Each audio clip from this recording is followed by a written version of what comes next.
10 दिसंबर 2012 को सीमा सशस्त्र बल में डायरेक्टर जनरल का पदभार संभालते ही अरुण चौधरी ने सेना में कई महत्वपूर्ण फैसले लिए। उन्होंने प्रेस कॉन्फ्रेंस में सीमा सशस्त्र बल के उपलब्धियों को गिनाते हुए कहा कि अब हमारी बटालियन नेपाल, भूटान के साथ साथ चीन सीमा और जम्मू कश्मीर में अपना असर दिखाएंगी।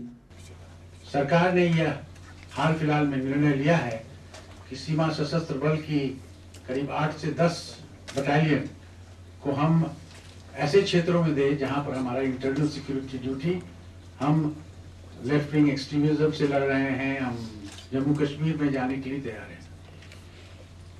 तो ये आगामी वर्ष में हमारा एक नया काम भी होगा, जब हम अपने क्षेत्र, अपने बल के 8 से 10 बटालियन इन क्षेत्रों में भेजेंगे और जो सीआरपीएफ और बीएसएफ जहां भी जो लीड पैरामिलिट्री फोर्स प्रतिनियुक्त है उसके साथ रह के हम कार्य करेंगे और इंटरनल सिक्योरिटी ड्यूटीज में हम अपना हाथ बढ़ाएंगे।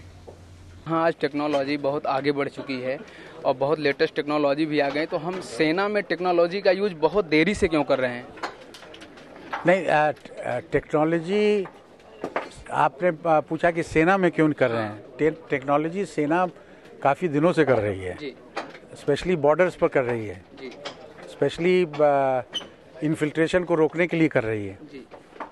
अब तो टेक्नोलॉजी के बिना कोई काम करना बड़ा मुश्किल है, बिकॉज जो आतंकवाद हैं वो भी टेक्नोलॉजी का यूसेज करते हैं, चाहे वो कंप्यूटर बेस्ड हो, चाहे वो जीपीएस बेस्ड हो।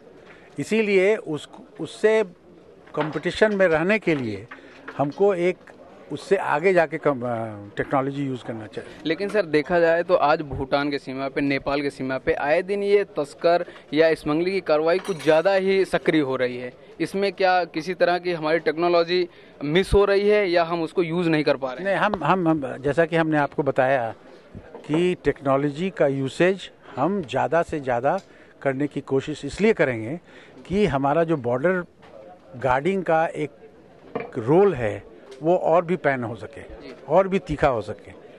क्योंकि हम अगर मान लो कि कोई चलता है बहुत दूर से और वो क्रॉस करना चाहता है कहीं, तो हम चाहते हैं कि टेक्नोलॉजी के क्षेत्र से हमको ये मालूम हो कि वो किस जगह क्रॉस करने की कोशिश कर रहा है। तो इसीलिए हम चाहते हैं कि हमारे जितने भी जवान हैं, जितने भी अफसर्स हैं, वो टेक्नोलॉजी से जुड़ें और टेक्नोलॉजी को यूज़ करने के लिए वो टेक्नोलॉजी को जानने की कोशिश करें, उससे भागे मत। सर, एक सवाल हमारा हट के है। आज सर, जो हमारी सेनाएं होती हैं या जो फोर्स होती हैं, उनका काम होता है कि देश को सुरक्षा प्रदान करना या उनको विश्वास में लेना। लेकिन सर, आप देखा जाए तो हमारे देश में कुछ आंतरिक कलह बहुत ज़्यादा बढ़ रहे हैं, जैसे आप नक्सल, ये धीरे धीरे सर इसका प्रभाव बढ़ता जा रहा है। इसके लिए मतलब कि क्या समाधान है सर? नहीं, ये समाधान तो बहुत सभी लगे हुए हैं उसके समाधान के लिए, लेकिन कुछ लोग ऐसे होते हैं कि जिनका परसेप्शन ये है कि हमारा जो स्टेट है, चाहे हमारा जो है, वो उनके भलाई के लिए काम नहीं कर रहा है। ये परसेप्शन हो सकता है उनका, लेकिन ये सही बात नहीं है। तो इसीलिए उनके पास जाकर उनको समझाने की ज़रूरत है, आवश्यकता है कि जो भी सरकार करने की कोशिश कर रहा है वो उनकी भलाई के लिए ही है। अगर इस बात को हम दोनों समझ जाते हैं तो ये जो वायलेंस का एक सिलसिला चला हुआ है उसमें काफ़ी कमी होगी। ब्यूरो रिपोर्ट, संचार टाइम्स, दिल्ली।